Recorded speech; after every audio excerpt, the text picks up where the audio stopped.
Hello, everyone, and welcome to night two of the 10th Annual Equine Industry Symposium. My name is Madeline Bondi. I am a second-year Bachelor of Bioresource Management Equine Management student at the University of Guelph, and I will be your MC for the night. We would like to begin with a land acknowledgement prepared by the university.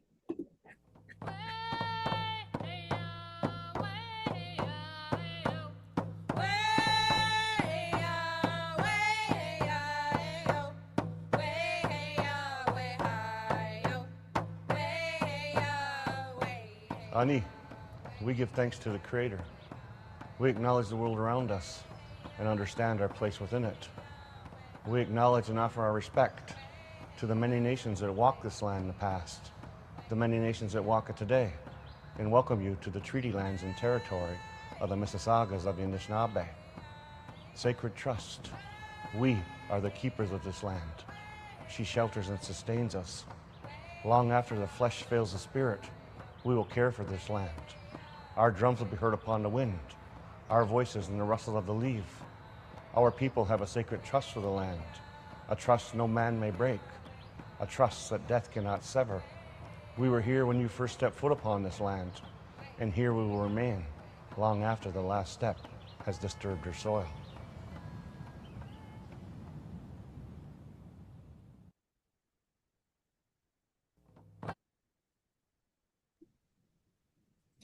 The symposium is hosted and put together by the students in the Bachelor of Bioresource Management, or BBRM, Equine Management program at the University of Guelph, the only program of its kind in Canada, combining hands-on learning and animal science with foundations in business and management.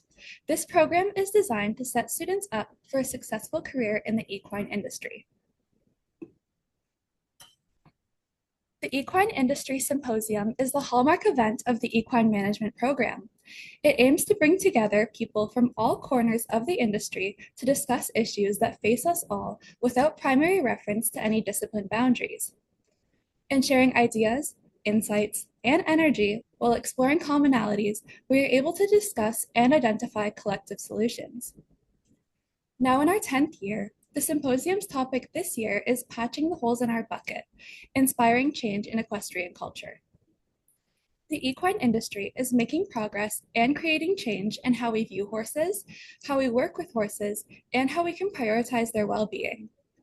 However, we also know that changing what we do is hard, and education and human behavior change initiatives may not result in any lasting differences for the horse. So, the keyword in our theme this year is culture. If we can create a positive culture within our own spheres, then a ripple effect will spread this change out to the wider industry. Before we begin, I would like to thank our sponsors, Mad Barn, Tapestry Equine Products, Ontario Equestrian, Equine Guelph, KX 94.7, BBRM Student Council, and Greenhawk Equestrian Sport. The symposium would not be possible without their generous contributions. Greenhawk has kindly donated prizes for us to give out, so stay tuned until the end to find out how you can be entered to win. To ensure that the event runs smoothly, your microphones and cameras have been turned off. If you have any questions at any point throughout the evening, please use the chat feature and we will try to answer as many as we can. There will be no Q&A after every presentation. Instead, we will be compiling all of your questions for a broad discussion panel with the speakers after all the presentations have finished. Thank you. Please note that this event is being recorded for the BBRM YouTube channel and that your presence at the symposium automatically consents you to being recorded should you choose to turn your camera on. For tonight's lineup, we will first welcome back Akaash Maharaj to give us a recap of night one, followed by our first speaker, Eurico Rosa da Silva, who will speak on changing cultures from jockey to equine-assisted learning coach. Gary Yaghdijian will then give us his presentation on changes in riding programming culture over the last decade. We will then finish with an open discussion and Q&A session moderated by Akaash Maharaj. Akaash was a triple gold medalist at the International Championships of Equestrian Skill at Arms. He led the equestrian team and federation as CEO to the team's most successful Olympics and Paralympics of all time. He has also been decorated 3 times in Canada's national honors. To begin tonight's symposium, I would like to invite Akaash to recap what happened during night 1. Thank you very much, Maddie.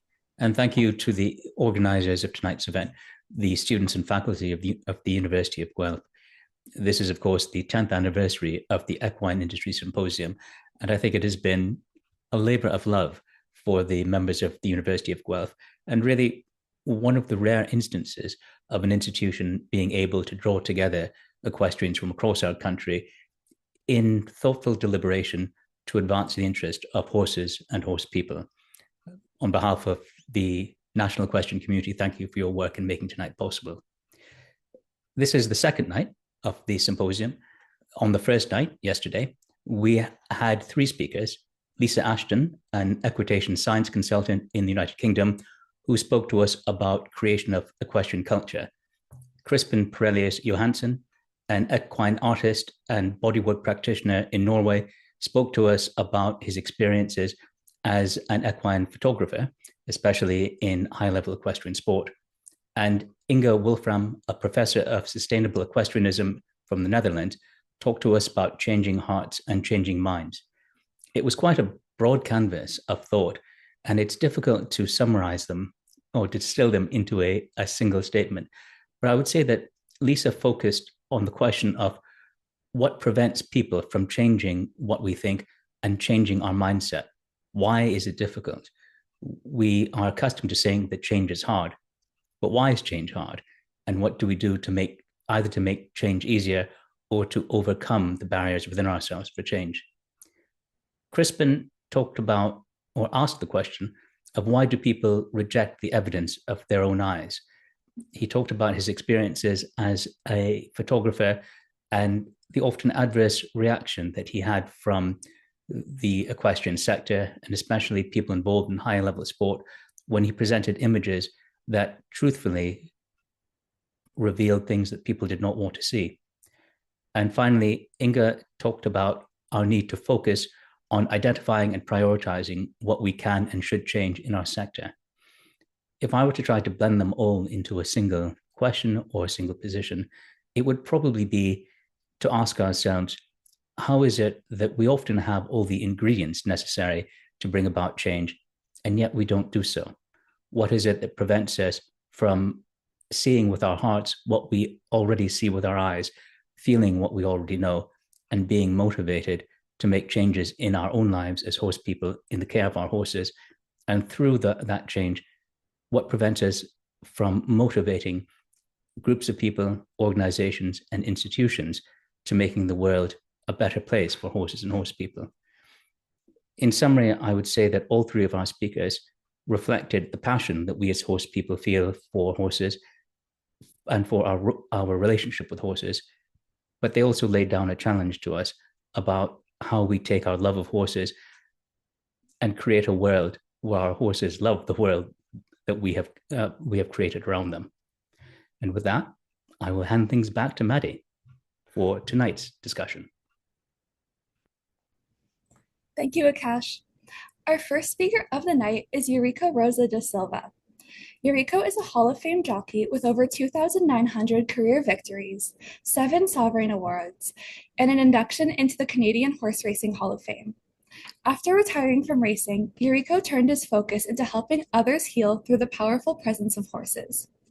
Through his experiential learning connection program, he supports professional athletes and individuals overcoming trauma towards authentic performance, balance, and transformation. Welcome, Eurico. The stage is yours. Good evening, everyone. I'm so happy, excited to be with you here today. And to start my speech, I want to share with you a very special story, a love story. I was born in the small town of Buri, in the state of São Paulo, Brazil. I experienced a difficult childhood. We were very poor, and I was born in a broken family, and I was also very ill when I was a kid. But when I was 4 years old, something happened to me that looks so normal for everyone from the outside. But it changed something in me. My mom went for a job interview, and she brought me with her. While she was talking with the farm owner, I was walking around, and there I saw a beautiful white horse in the middle of the field. When I saw that horse, something broke open inside me, and I started running toward that horse. The horse saw that I was coming on his way. He was grazing, he put his head up, and he started walking towards me. When he got close to me, gently, he put his head down and started looking right into my eye. And then he's come more close, put his head right in front of my face. And then he started sniffing on my chest, and I gave him a big hug. In that moment, when I saw the horse hugging him, look right into his eye, I felt so much happiness, love, joy, and a deep peace inside myself that I never felt before. And right in that moment, something switched in me, inside me. And right there, I realized that I want to be around horse for the rest of my life. I don't know how. I don't know how to explain how it happened, but something was different after that moment. A little bit later, I was about 5 years old. I went to visit my uncle Antonio. Right when we entered inside his house in the living room, there was a small black and white television and was showing a horse racing. When I saw the horses racing, I was mesmerized. My heart was beating so hard. And there, my dream born to be a jockey. My love for horse racing was love at the first sight. After that day, I tell everyone who listened to me, when I grew up, I am going to be a jockey. I'm going to ride all over the world, and I'm going to be a champion. Many people told me, shut your mouth, because some of them thought I was crazy, because my dream was complete out of contest in my village.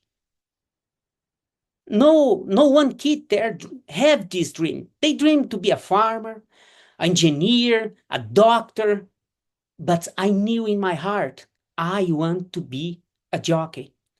My first job was when I was 7 years old. I used to shine shoes in the street. Some days I didn't have business. My town was very small. Then I go pick up cans and bottle in the street to sell, to make some money, to buy my asthma spray that time. That time I suffered from a severe asthma. And when I was doing this job, walking the street, shining shoes, pick up bottle and cans, I was having daydream, like visualization in my mind, that I was riding races, winning and celebrating my victory with the people. I didn't know how I'm going to get there. I didn't have a horse. We were very poor. But I knew one thing in my heart. No matter what it takes, I am going to be a jockey. Now I want to fast forward when I was 35 years old. I just won one of the most prestigious race in the world, the Queen's Plate. One of the love of Queen Elizabeth and hobby was horses and horse racing too. She used to love horse racing. And in 2010, when I won the Queen's Plate for the second time, she was here. She presented me the trophy. When I was receiving the trophy from Queen Elizabeth's hands and shaking her hands, I started having flashback in my mind. It's like I went to inside the tunnel and I started remembering all the obstacles that I need to overcome, and all the lessons that I need to learn until I got to that moment when I was 4 years old, look in that white horse's eyes. And I could not believe my dream came true. I was living my dream. And today, I want to share with you one of the most important lessons that I learned that make this moment possible. Because today I speak with leaders all over the world. I coach professional athletes in the mindset to achieve incredible results.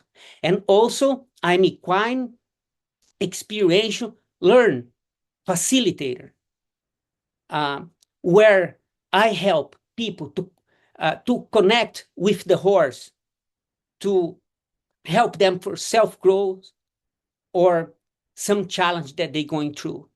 I'm very proud to say I'm with the FEW program, one of the best programs in the world. But before I share this lesson with you, I want to express my deep gratitude for everyone that helped to organize this event. Without the effort, the energy, and the work of these incredible people, we could not have this event today. And a special thank you to Chloe and Catherine. Thank you for trusting me. And I have the commitment to give my very best to deserve your attention and honor your time today. And thank you also you for being here. And the lesson that I want to share with you is, one sec. It's a mindset. Open up. We learn very early in our life how to repress our emotion, how to hide our feelings. Do you think this makes you stronger, more powerful? Many times in our life, when we commit a mistake, we make a mistake, or we stumble, we fall, we feel many different negative emotions. And the majority of the time, we repress this emotion. This is not the right thing to deal with this emotion. I can say this to you because I've been studying, working, and practicing it for a long time. I learned very early in my life in Brazil that real men do not cry, do not show emotion, do not show fears. This kind of belief disturbs us a lot. In our world today, even women suffer from this. They need to show they are strong by repressing their emotions. What I'm sharing with you here today is not something that I learned on the chat GPT, on the magazine, or in the book. No, this is life experience. And I confess to you, I don't even have much education. And it's so sad to share with you that I repress my emotions so much that I almost took my life away. And here I want to share my experience with you. Very early in my life, I suffered from anxiety and low self-esteem. My hands, my foot were always sweating. But I had a dream to become a professional jockey. And here in my head, I had a voice that say, Eurico, when you become famous and rich, this anxiety, this low self-esteem will disappear. When I was 13 years old, I rode my first race in the quarter horse racing. As many of you know, quarter horses is the faster horses in the world, short distance, until 1/8 of a mile. 16 years old, I started riding thoroughbred horse racing at the Jockey Club of São Paulo. By 17, I was one of the top jockeys in Brazil.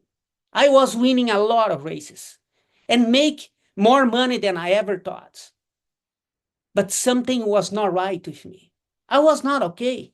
And it was my mental health. Sometime when I was alone and I look at myself in the mirror, I used to felt a big emptiness inside myself. It's like I have a hole inside myself. And I didn't like that person I used to see in the mirror. And many times I feel also that I didn't deserve my victories and the money I was making because my mental health was not okay. Over time, I decided to move out from Brazil to free myself from the anxiety, the low self-esteem, and the addictions. When I was 22, in 1998, I moved to Macau. Macau is a small island south of China. In Macau, I had the great fortune to continue winning races, and I make even more money.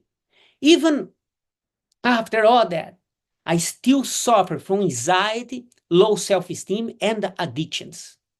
In 2004, I moved to Canada, this beautiful country that I love so much, where people receive me with open arms. And I'm grateful forever.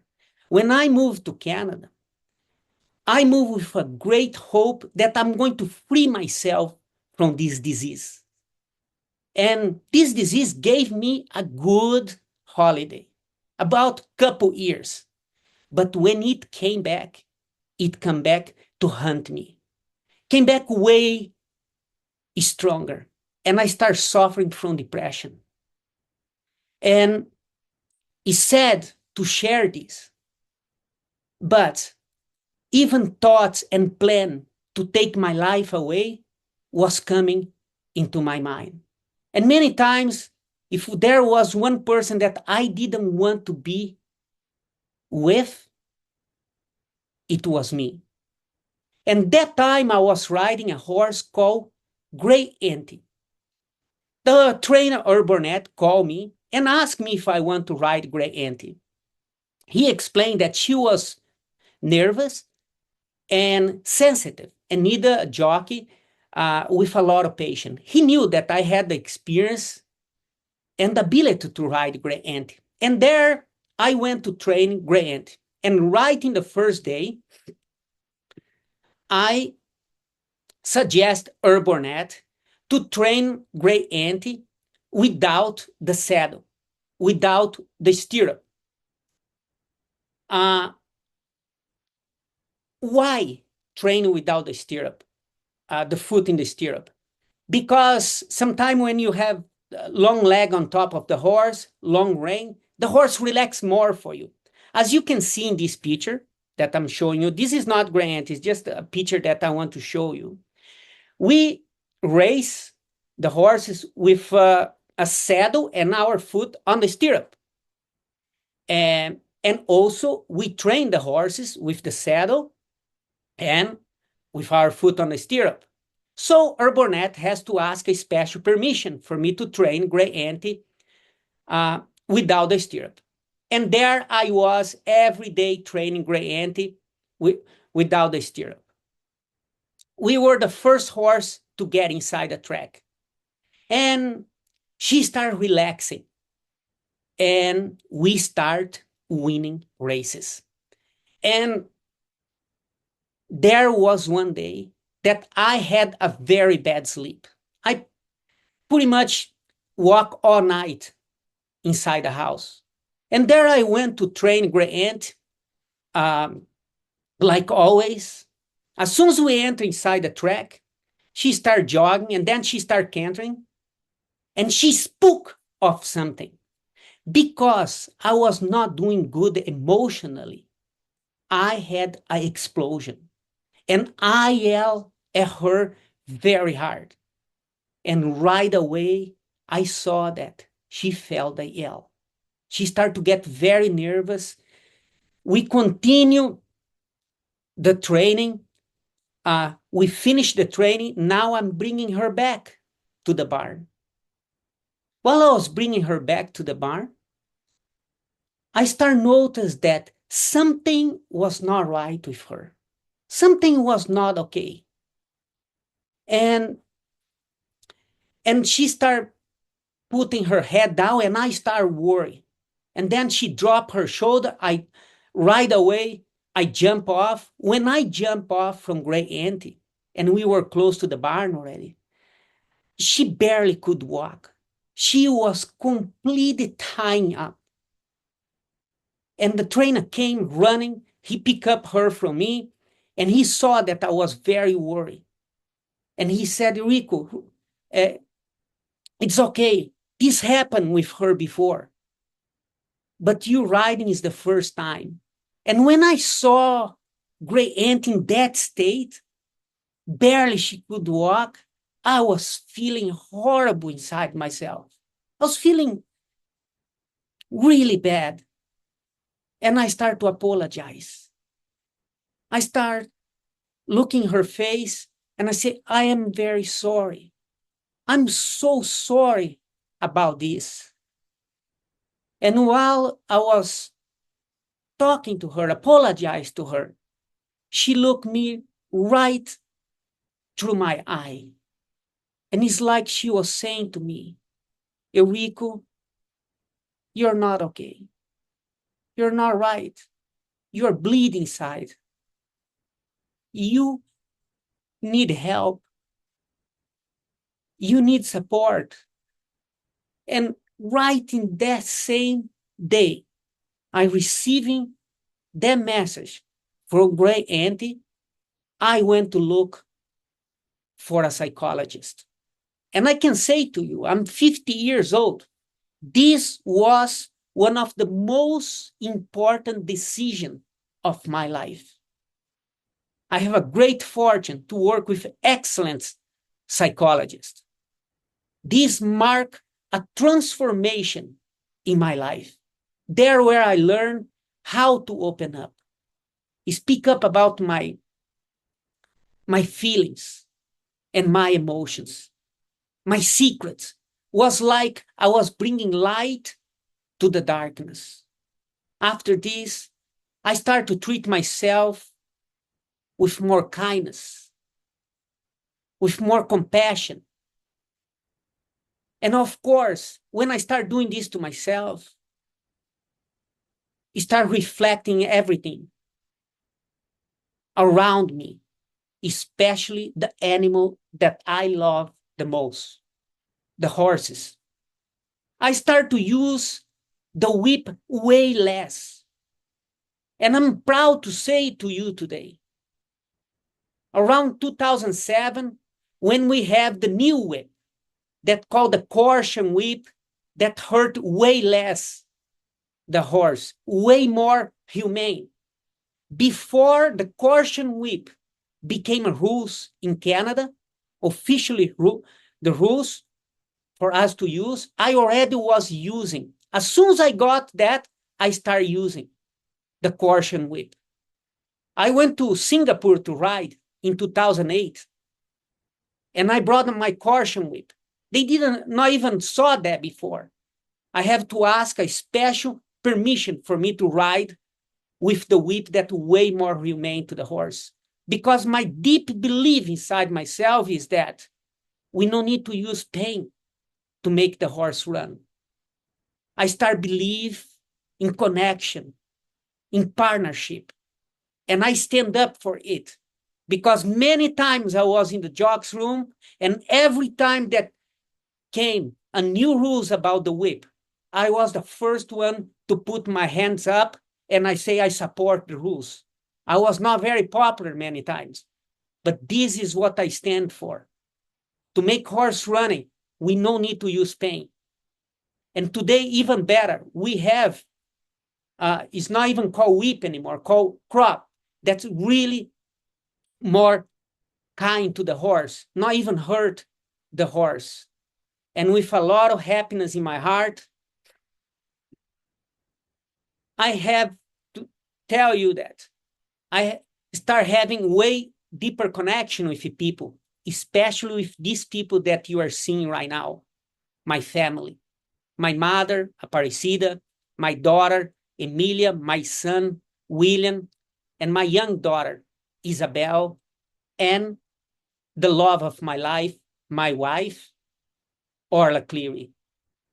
And also, with a lot of joy in my heart and happiness, I want to share this with you. Today, when I see that person in the mirror, I love who I'm seeing. And this was only possible because I learned how to open up about my feelings and the secrets that I used to hide inside myself. And I'm talking today with a lot of young people. And I want to say to you, life is not easy for nobody. Don't suffer on your own if you have any mental challenge. Go ask for help, ask for support. There are many professions that can help you. Don't wait for a horse to look in your eye and tell you to go for help. I have many things that I want to share with you today, but I have to be very respectful with the time. If you want to know more about me, I have a book called Riding for Freedom. You can get my book at my website, thebigeurico.com. And before I finish, I want to share this message with everyone. If we want to change something in our community, equine industry, could be in the horse racing, dressage, show jumping, whatever. First, we have to change ourselves. And like always I say in horse racing, good luck to everybody. Thank you. Thank you, Eurico. A reminder to put any questions you may have into our Zoom chat and we will get to them at the end. Our final speaker for tonight is Gary Yaghdijian. Gary is an Equine Canada certified level 2 coach in both English and Western disciplines. He has served as a board director for Equine Canada, the Ontario Equestrian Federation, the Ontario Reining Horse Association, as well as Reining Canada. He is the past president of the Ontario Equestrian Federation, the Ontario Reining Horse Association, as well as the Central East Hunter Jumper Association. Gary, along with his wife Danielle, currently own and operate the Pickering Horse Centre in Claremont, Ontario. Gary, the floor is yours. Thank you very much. That was a fantastic talk by Eurico. I found it very moving and it's certainly hard to follow, but I'll do my best. That was excellent. The vulnerability of it made him resonate with all of us. Certainly appreciated. Patching the holes in our bucket. Firstly, thanks to the University of Guelph for inviting me to participate in this extraordinary panel. I was honored to participate in the inaugural symposium 10 years ago, and so how befitting to be invited back to discuss many of the aspects that have changed in that time. Yesterday, we enjoyed educated speakers who brought insights as scholars and academics. Sorry to disappoint, but that's not me. My experience comes from a lifetime of working in the trenches, so to speak. Changing culture and riding lesson programs. No longer required to fight wars nor a major means of transportation of people or goods. Today, the horse is used primarily for recreation, sport, and companionship.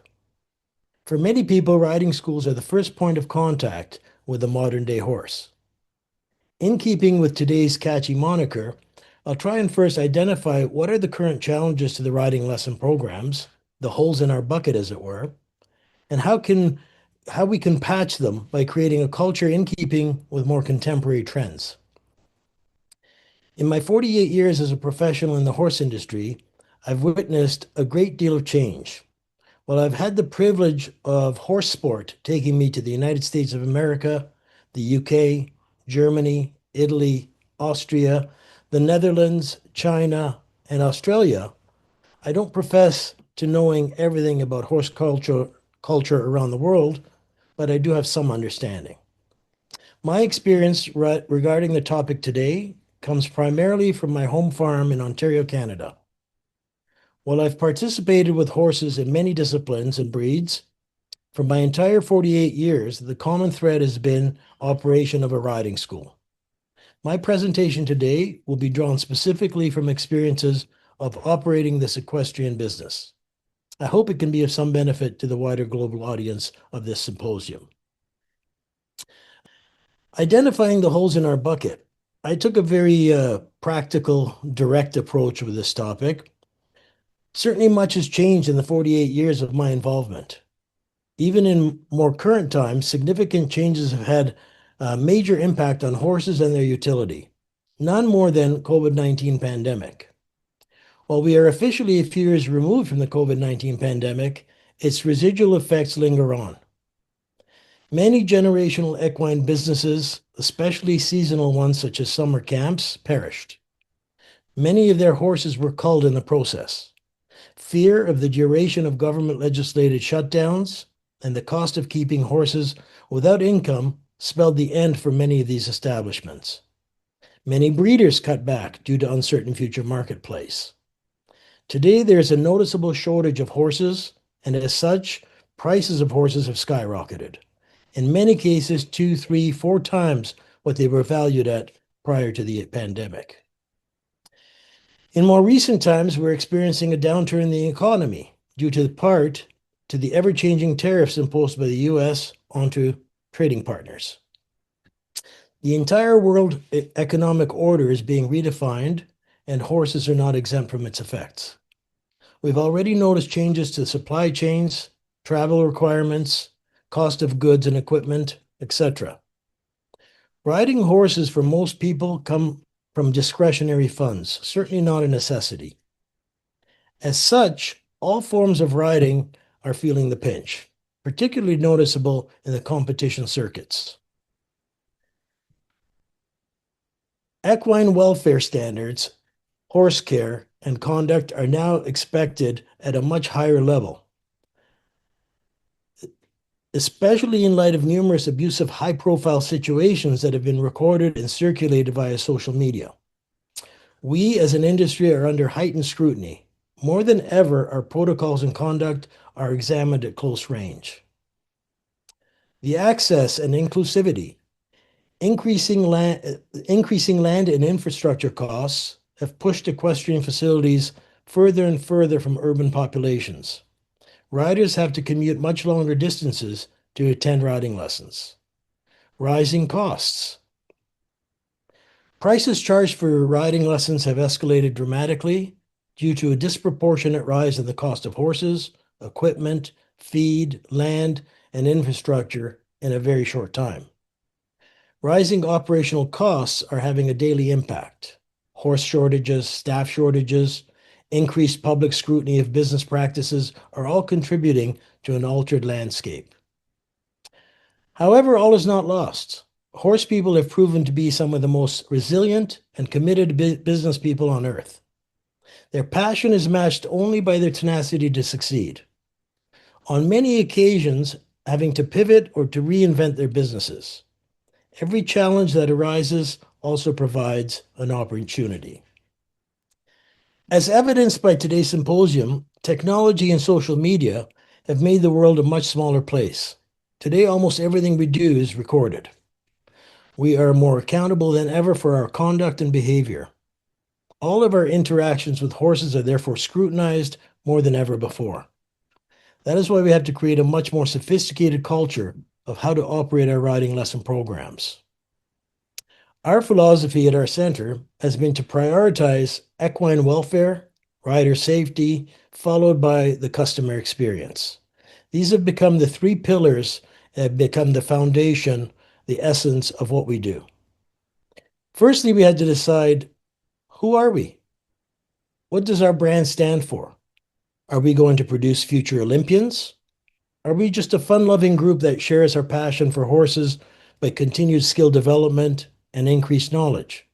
Are we a social club revolving around a love of horses?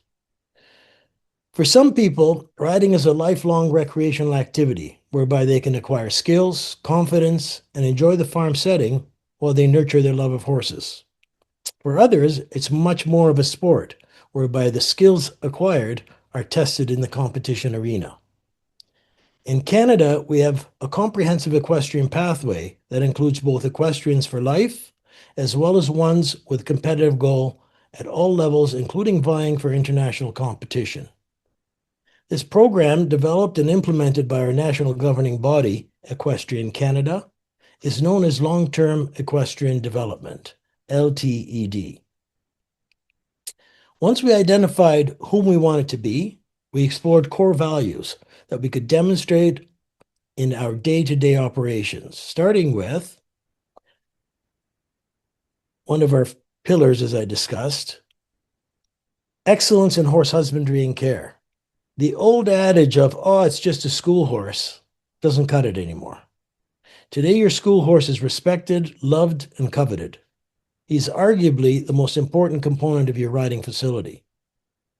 Old wives' tales on the care and custody of these horses have been replaced by solid scientific data. Our horses have a nutritional program that is designed to provide low but steady energy for many hours of low-intensity work. Supplements are provided to enhance digestion, joint care, replenish electrolytes, hoof growth. Horses undergo regular farrier services, shod and reset every 6 weeks. Hoof moisturizers are, as well as thrush care, is provided regularly as needed. Fecal samples are gathered yearly, and a customized deworming program is implemented accordingly. Dental work is provided on an annual basis. Each horse's workload is tracked and work assignments are managed so that each horse has a minimum of 1 day of rest every week. The work on average once per day and with a maximum of twice daily. Turnout is a key component in keeping these horses healthy and happy. They are turned out daily, and in the summer months, nightly. Horses are naturally social animals and require interaction with other horses. Turnout when horses are not working is integral to the emotional and psychological well-being of the herd. In addition, horses are made more comfortable with the use of fly masks, fly sheets, and fly repellent. When horses are not wasting energy fighting inclement weather or flies, they typically carry their body weight more easily. Keeping horses in your care, happy and healthy, is not only a prerequisite of proper horse husbandry, it's good business. They perform better, they earn more, and they last longer. The second pillar, as it were, is rider safety. Helmets and proper riding footwear are mandatory. Safety vests, while encouraged, are optional. Riders are matched with horses on a skill level and ability basis. They're organized into groups of 6 riders at similar levels. Coaches and instructors are certified through Equestrian Canada. Jump material is safe, durable, and includes safety cups with quick release mechanism for oxers. The days of steel cups and pins are ancient history. Emergency action plans are created to deal with many scenarios, including rider falls, injury to horses, severe weather, etc. Protocols are in place, staff is trained to deal with many of these events. There are now strict guidelines dealing specifically with head injuries. Concussion protocols govern when a student may return to riding after impacting their head in a fall. Gone are the days of remounting and carrying on at all cost. Arena footing is groomed regularly, including water and magnesium for dust control. So the care is at a much higher level than it used to be. The third pillar we spoke about earlier is the customer experience. The customer experience is affected by professionalism, inclusivity, curriculum, and atmosphere. It starts with an attitude. I operate my stables as a friendly dictatorship. Fees must be paid, the rules must be followed, and a good time can be had by all. It is a business, and proper business principles must rule the day. Fees must be set and payments received in regular intervals. Barn and safety rules should be well communicated and adhered to by everyone. Do as I say, not as I do, diminishes credibility. Staff training is crucial. Your barn staff, grooms, coaches are the most customer-facing part of your business.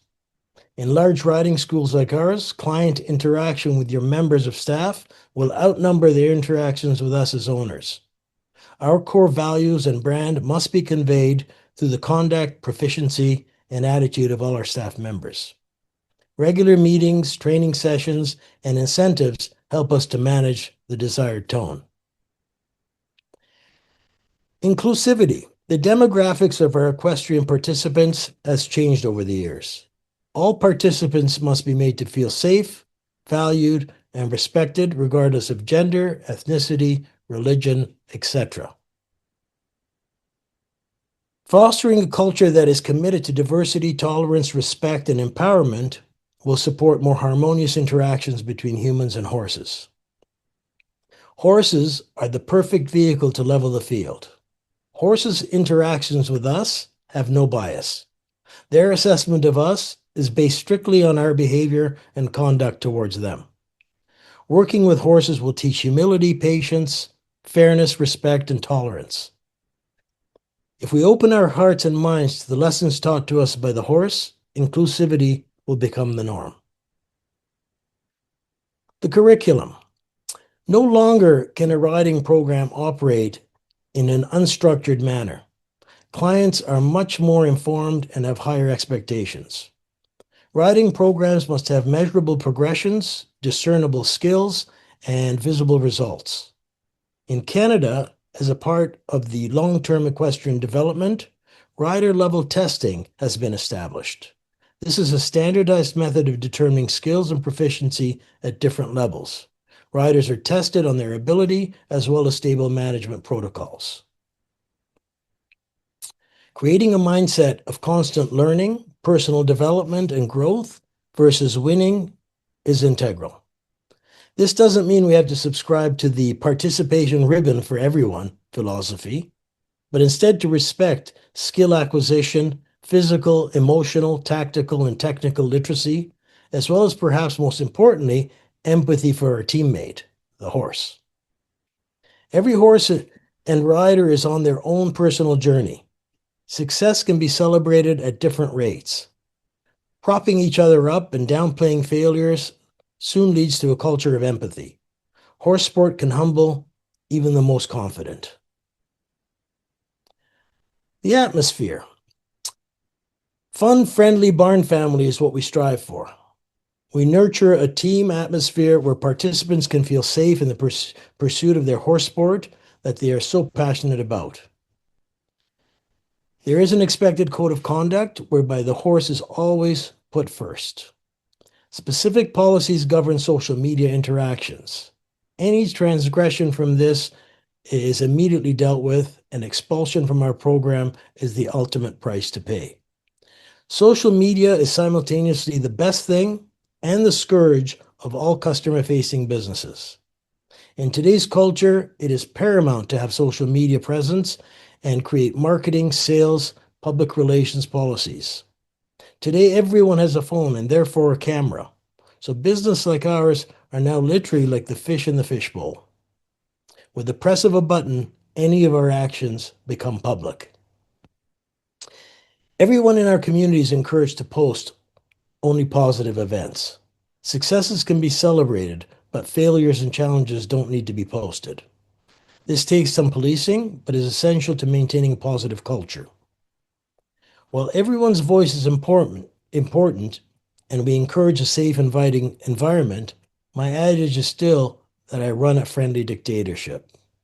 This hopefully insinuates that while we are here to rejoice the activity and passion that binds us, rules must be followed so that our three pillars can remain at the forefront. It has been said that the definition of being ethical is to do the right thing even when no one is watching. Reality today is that someone is indeed watching. I believe in the most part, horse enthusiasts try to be ethical in their equestrian pursuits, but sometimes succumb to the pressure of limited finances, client expectations, and philosophy of winning at all costs. These excuses are no longer tolerated. To paraphrase and add to the words of W. Edwards Deming, you don't know what you don't know until you know. And when you know, you must do better. Changing culture in riding lesson programs isn't about reinventing who we are. It's about being very intentional about who we choose to be moving forward. The world has changed, our industry has changed, and expectations placed upon us have certainly changed. But the horse remains the constant. If we prioritize welfare, if we make safety non-negotiable, if we operate with professionalism, structure, inclusivity, and a genuine commitment to lifelong learning, then we not only patch the holes in our bucket, we build a stronger bucket altogether. Our school horses, our students, our staff, and our broader community all benefit when culture is something we actively create rather than something we passively inherit. After 48 years in this business, I can say with confidence that the resilience, adaptability, and passion within the horse world is extraordinary. If we lean into the strengths, the future of Riding Lesson Program can be bright, sustainable, and worthy of the horses we are privileged to work with every day. Thank you for allowing me to share my experience, and I hope it contributes positively to our collective efforts as enabled by this symposium. Thank you. Thank you, Gary. We will now move into our question and answer period. You will now have the chance to have any of the questions you have written in the chat answered by our speakers. The session will once again be moderated by Akaash Maharaj. Thank you, Maddie. And thank you to both Eurico and Gary. For myself as a moderator, not only was I impressed by your contributions, I'm almost as impressed by the fact that you both kept to time. So thank you. The very first question we have from the audience is for Eurico.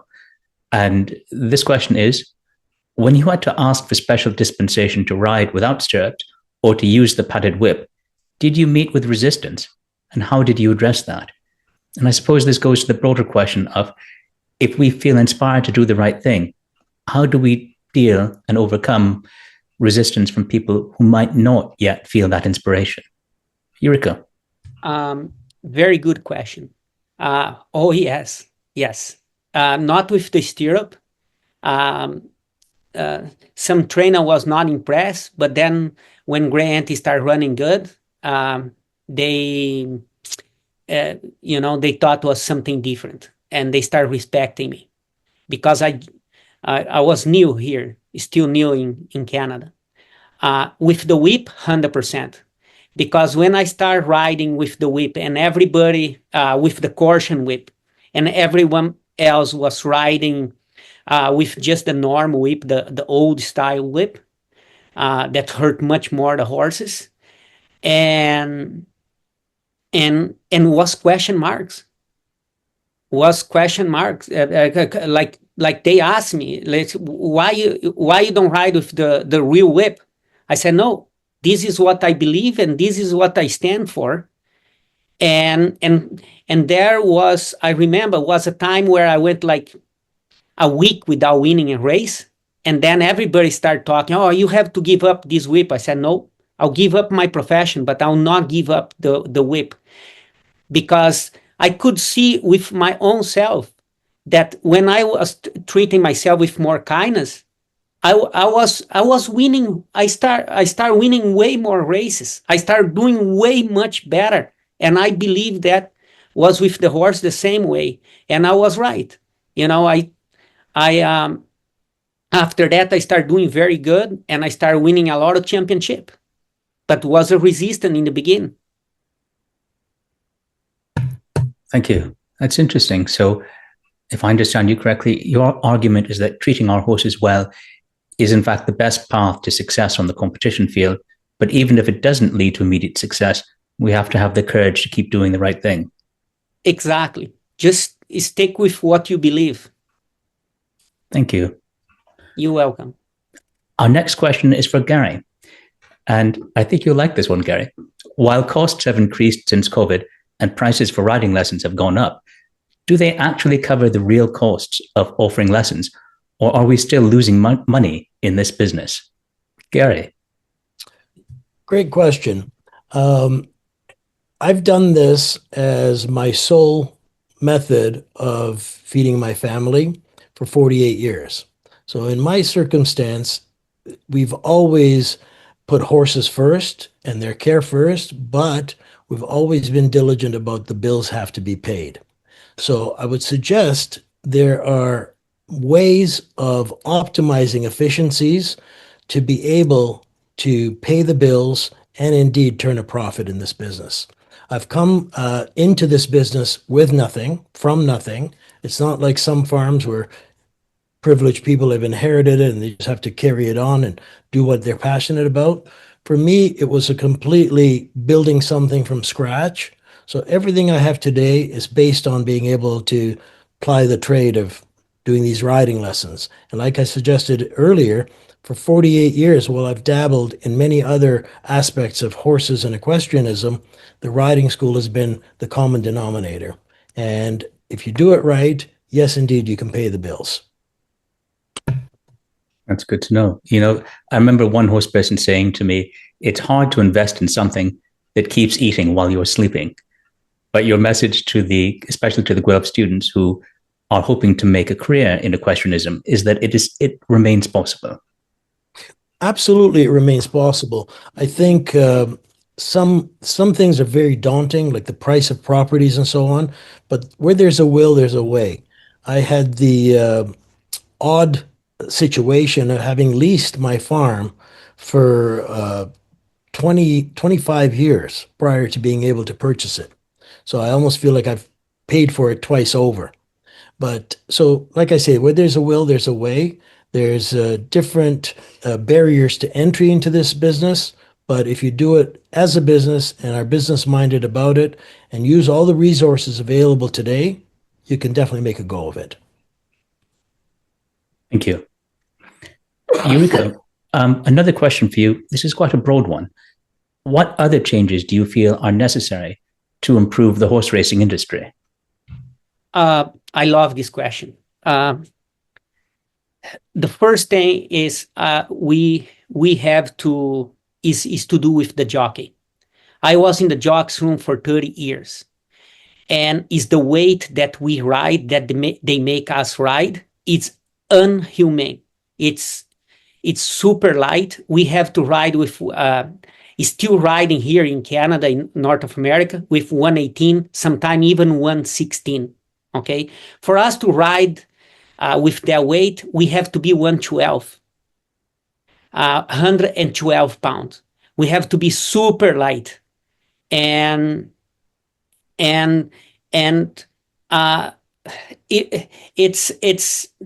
in Europe already. They changed to minimum weight to 119 plus 2 pounds for clothes, and here is I advocate for the jockeys that we have to change. We have to change, because the jockey that is riding right now, they can't open their mouths, because if they want to make a change, they lose their business. And we have to make this change. That's interesting, because I think all of us involved in equestrianism are accustomed to the debate about whether our sector treats our horses well. But you raise an interesting question about whether we treat one another well. And I guess the question then for you is, you make a good point that it is not easy for anyone to speak up, but it is perhaps easier for people who have retired from their profession to be able to speak up. Do you see that happening amongst retired jockeys and retired professionals? 100%, because if I speak up about this when I was riding, probably I'll lose half of my business, you know, and it's I see jockeys faint inside the jock's room. They have a special bathroom for them to throw up. It's bulimia. The majority of them, they suffer from bulimia. They go early, as we are going to have our dinner today. Many of them already starving to ride tomorrow. And they go to the sauna. I see jocks lose 8-10 pounds one day. I saw jocks faint after the race. And we have to make a change. You know what? I already reach out to all the even to the sport minister of sports with the AGCO, but it's so hard.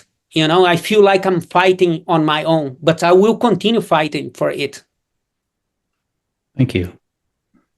It's a very sad story. It's a very sad story, not just that bulimia is so widespread, but that it has been normalized by providing facilities for jockeys with bulimia. Thank you for telling us that. Gary, a question for you. How do you create a culture, especially among riding students whose parents may not be familiar with horses? How do we introduce them to the culture of the horse? And I imagine that's an especially pointed question for you as someone who runs an equestrian center, where part of your business model must rely upon bringing in new people into our sector. Excellent question indeed. I feel like that's the biggest duty we have as riding schools. We deal with probably most people's first interaction with horses, and most of them have some kind of storybook fantasy about what it's all about.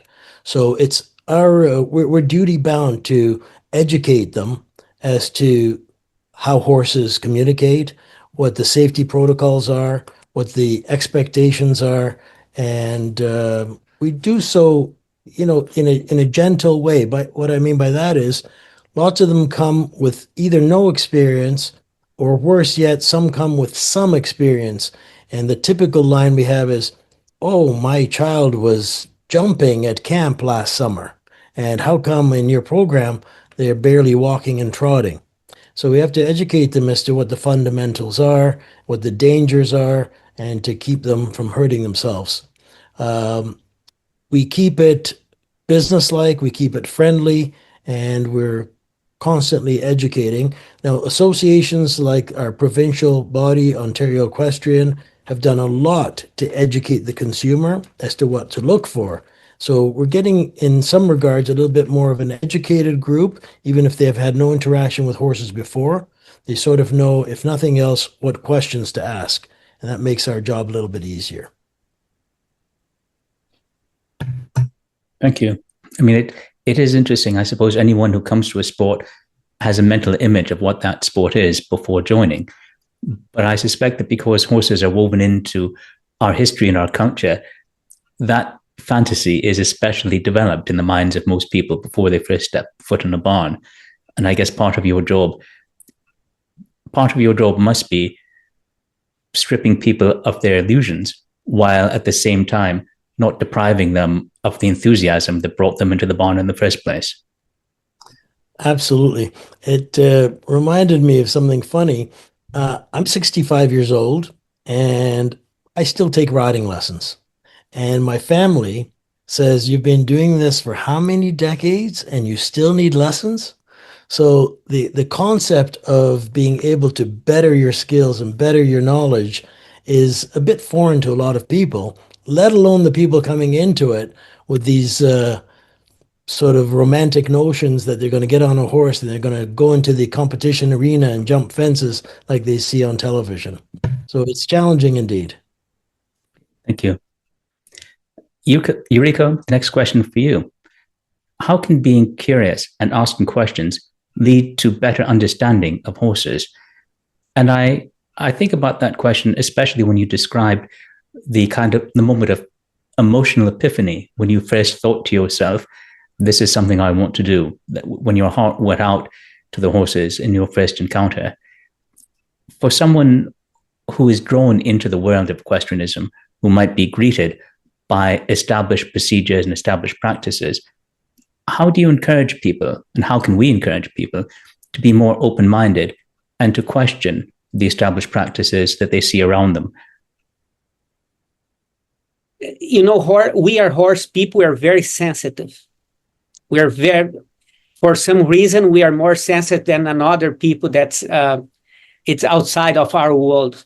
Okay, we have to move like when we do things, we have to be gentle, ask questions gently, and even for ourselves, for us to continue with our dream and to be successful what we do, we have to be perseverant. Perseverance is everything. Thank you. Gary, the next question for you. Where do we advocate for change in Canada? Now, in addition to running a very successful equestrian centre, you've also been involved in the governance of our sector through Ontario Ontario Equestrian and the Canadian Equestrian Federation, I suppose Equestrian Canada now. For people who want to take some of the ideas that you have talked about, being good horse people as well as good competitors, taking those ideas forward, how do they do so? What's the best and most effective way to advocate for change in Canada? Excellent question. I feel like this is a question that you personally came up with, Akaash, knowing knowing our history. Change has to happen through these governing bodies, and eliciting this change is a very slow and tenuous task. I've worked on these boards, as you're aware, for decades, and change comes slowly. Part of it is we're all bound by the financial rigors, and these associations have to find ways of keeping the lights on. So they're not always in tune with the needs of all the constituents. A lot of attention goes to what I call the top of the pyramid, in terms of competition, and failure of recognition of the bottom of the pyramid, which is the base. It's where our entry level comes in. It's where all the newcomers, the future equestrians, are going to come from. In terms of what we do as a riding school, there has not yet been in any of the provincial or national organizations any recognition or an organized way of binding riding schools together. And yet, like I was describing earlier, it's the first point of contact for many to this sport. So I think it would behoove everyone to pay more attention to that lower tier so that we can get more people into the sport that will eventually, hopefully, filter up the pyramid to the top sector.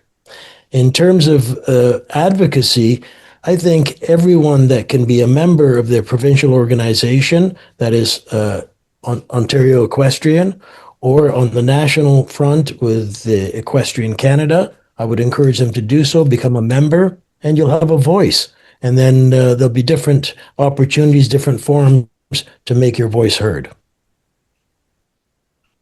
Thank you, Gary. And I would echo your point about the need to put more of an emphasis on the base of the pyramid rather than on the pinnacle.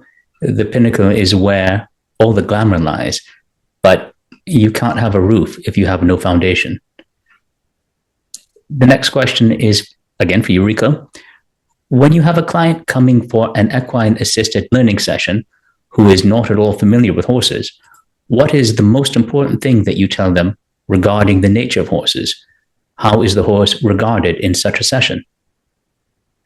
I have a participant in my program. That's lots of them that has never been near a horse. My first priority is safety. I'm always going to explain for the person that I'm going to be beside you all the way, and you're only going to touch the horse and be with the horse, more close to the horse, and when you are very comfortable. And I know that by body language, how they feel. And usually in the end of the session, they are hugging the horse, they are kissing the horses and have fun with the horse. Because the truth is, the horse is just there near what their feelings, what is inside them, and help them to go deeper inside themselves. Thanks for the question. Very good question. It's interesting when you say, I think as horse people, we all agree that our horse is the mirror of our souls. Sometimes not everyone likes what he sees in that mirror. It's a hard thing to deal with. I agree with you. I can share. It's okay. I share a very quick story here for you. Go ahead. It's a hockey player that came to do a session with me. And as soon as I put the horse on the arena, that horse was my quiet horse. And he started kicking, going in the air, going up. And all I said to him, he was beside me. He has no experience with horse. And I said, just breathe in and feel your foot. Just go on the ground. And as soon as he started getting on the ground, the horse started settle down. And I looked at him and I said, what is that? He said, that's me. I said, what you talking about? He said, yeah, my anger. and the horse was just mirrored the anger inside himself, and was anyway. End of the session was an incredible experience for that player. Though I credit your student for the fact that he recognized that Yeah. he was willing to admit that to himself. Thank you. You're welcome. Gary, how do you manage school horses that are ready to retire to ensure that their welfare is protected after a lifetime of service to horses and horse people? Great question, which always brings up some debate. The hardest decision to make, and one that we're absolutely duty bound to make as in anything to do with horse husbandry, of course, is the end of life situation. So what we try and do is provide long lives for our school horses, and many of them live and work well into their mid-20s. And some of them finish working here, and we have to have the unpleasant task of ending their life by putting them down. The odd one gets to continue their life because they still have something left to give.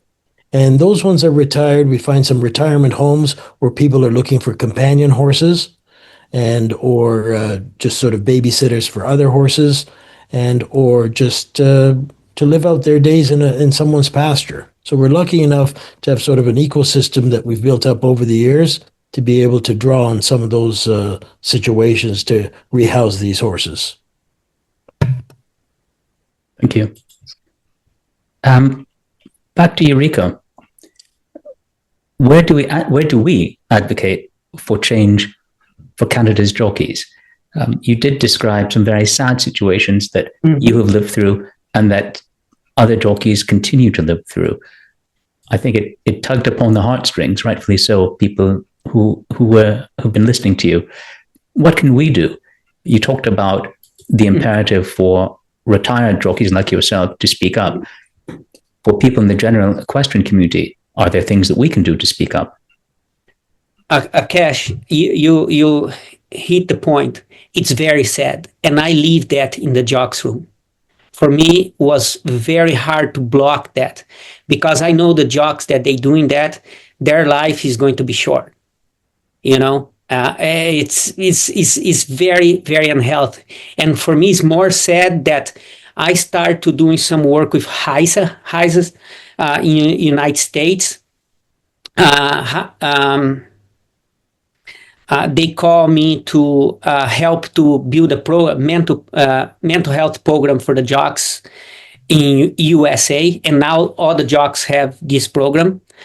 And I start meeting a lot of psychiatrists, psychologists, and the news that I have is that if the person start doing that, losing so much weight and starvation, they have a trauma in their mind, in their brain, that will never be reversed. And we have a lot of jocks that on drugs, commit suicide, heart attack, and it's very sad. And I will be very grateful to the University of Guelph if people can help me out to keep email the AGCO. AGCO, I already sent a letter to them. I send letter even to the United Nations. That's how much I want to help the jocks. And if you keep sending emails to the AGCO, and I think that will help. Thank you. Eurico, could I ask you, after the symposium is over, if you could provide the email address and contact details to the organizers so they can add it to the package of information that they will circulate afterwards? Yes, Akaash, I can do that. Yeah. Thank you. Definitely. Gary, is it effective to advocate for Western speed and performance disciplines through Equestrian Canada as well? I believe the questioner is asking, is our national federation an effective vehicle for change, and is it interested in Western disciplines as well as English disciplines? Again, a very poignant question. Some decades ago,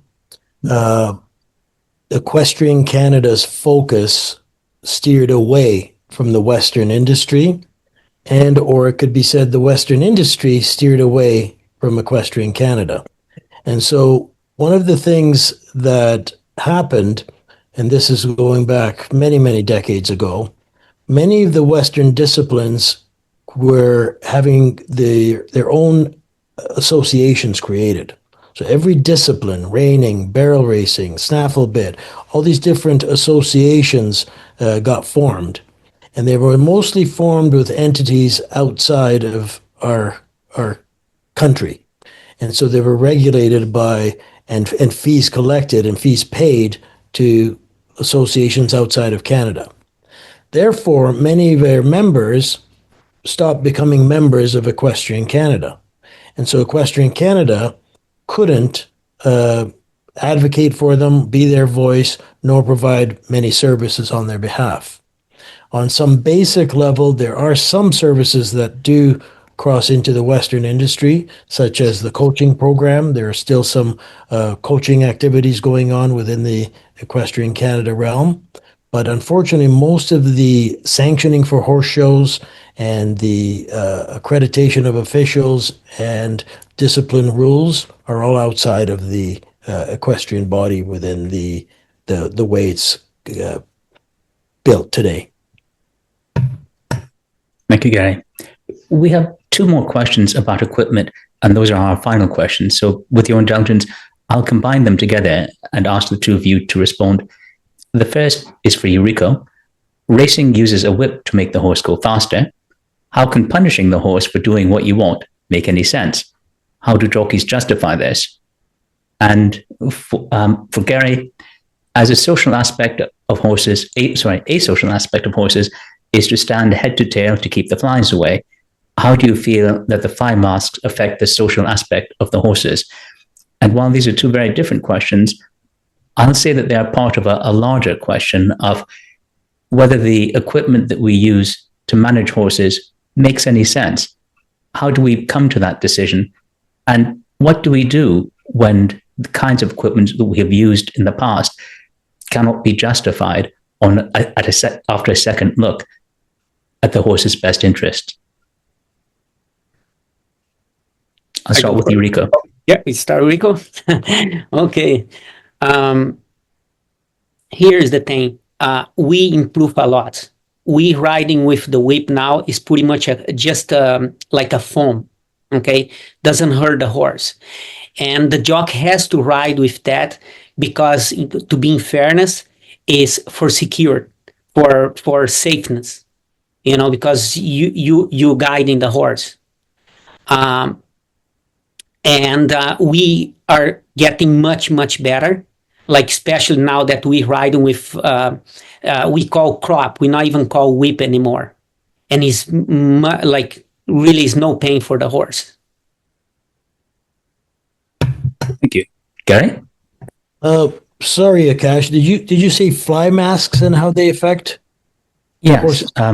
They asked about I guess the question is about whether fly masks inhibit the ability of horses to stand head to tail, shooing flies away from one another. But I suppose one could expand that into a broader question of, is it possible that some of the equipment that we use for our own convenience rather than for the good of the horse? How do we make that decision, and what do we do? Experience tells me that on the most part, most of the equipment we use works and horses adapt to it. Nothing that we do can be considered inhumane per se, but regarding specifically fly masks, we would only use fly masks mostly on horses that have to be turned out individually or have an injury to their eyes or something to protect them in some way. Otherwise, we might put some fly spray on them, but there's nothing that we do that causes horses to act differently than their normal social interaction with one another. Well, we've now come to the end of our question and answer session. I'd like to thank Eurico and Gary. You both spoke, if I may say, very passionately, but also very personally. You were clearly speaking from the heart. We covered a lot of ground in the questions. Thank you for keeping your responses pithy and substantive, which allowed us to maximize the amount of questions we could put to you. And I feel that we're all leaving this session the richer for it. So thank you for sharing your wisdom with all of us. You're welcome. Thank you. I'll hand matters back to Maddie. Maddie? Finally, we would like to once again invite you all to scan the QR code on the screen or click the link in the chat and offer us your feedback so we're able to tailor future symposia to you, our audience. Greenhawk has generously donated a few prizes for us to give away, so in filling out the survey, you will have the option to be entered in a raffle for the chance to win. If you missed the QR code, I will be coming back to it at the end as well. We have a message here on behalf of fourth-year BBRM students. Do you have a project that needs doing? The Capstone Industry Project partners fourth-year equine management students with businesses to create impactful solutions for any equine enterprise. Need a pasture management plan? Thinking of organizing a clinic? Wondering how to improve your social media outreach? The Equine Industry Project is designed to yield benefits to businesses while simultaneously challenging our students to apply knowledge gained from their degree. Scan the QR code or click the link in the chat to find out more about the Equine Industry Project and how you can get involved.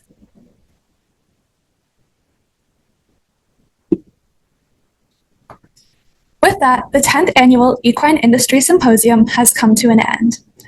Once again, we would like to thank our sponsors, Mad Barn, Tapestry Equine Products, Ontario Equestrian, Equine Guelph, KX 94.7, BBRM Student Council, and Greenhawk Equestrian Sport. We would also like to give a special thank you to our amazing speakers from tonight, Eurico Rosa da Silva, Gary Yaghdijian, and our moderator, Akaash Maharaj. We sincerely appreciate the time, knowledge, and passion shared by our incredible speakers. Your insights inspire future leaders in the community and help drive positive change within the industry. Moreover, the symposium would not be possible without the hard work and dedication from the BBRM equine management students working behind the scenes, as well as that from the Equine Industry Symposium Organizing Committee, Dr. Katrina Merkes, Avail Oberhammer, Dr. Peter Physick-Sheard, Gail Ecker, Teresa Rondo-Vuck, Laura Flanagan, Kristen Englert, and Dr. Alexandra Rankovic. Last but certainly not least, we would like to thank each and every one of you who have attended this year's symposium. Your passion, ideas, and participation help shape the future of the equine industry. We hope that it has been an eye-opening learning experience that will inspire you to go out and be the positive change you want to see in your own communities. Thank you, have a good evening, and we hope to see you again next year.